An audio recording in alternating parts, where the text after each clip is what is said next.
A U.S. official tells CBS News the U.S. military has carried out yet another strike on a suspected drug-carrying boat in the Caribbean. It's the first known attack where some of the people on board apparently survived. This comes as some members of Congress are now questioning the endgame of these strikes.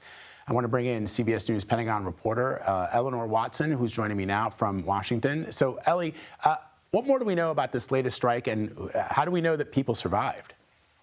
Yeah, well, Vlad, this is the sixth known strike against a vessel in the Caribbean in just over the past month and a half. And as you said, it's the first one that officials tell us there may have been survivors. We still don't know who specifically was on that boat, what conducted the strike, and where the survivors are now or what they were carrying. But all of the previous strikes were conducted against alleged drug boats, killing nearly 30 people in total.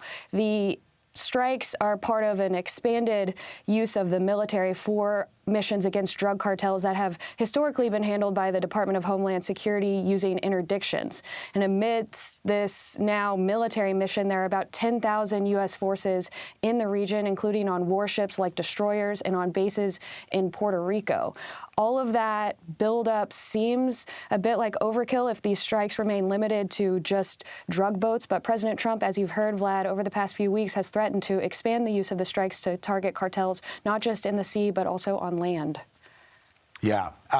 So let's talk about the confirmation that CBS News has from the head of U.S. Southern Command, who's been overseeing most of these attacks, has just stepped down. What does that mean? What are you learning? This is a surprising move.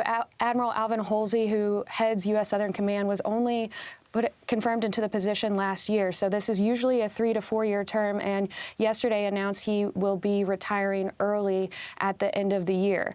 There was a statement from Secretary Hegseth announcing the early retirement, and then a statement from the Admiral himself, but neither of the two men gave a reason. Officials tell us there have been tensions between Hegseth and Holsey for a while now, and one official even said there was speculation that he would be fired in the days leading up to yesterday's announcement. He joins a number of officials, over a dozen senior top military leaders who have either been fired by Hegseth or have uncharacteristically resigned early. But his retirement at the end of the year will tee up a confirmation hearing in the Senate for his replacement, soon to be named replacement, where senators can ask questions about the mission in the Caribbean and where it's going.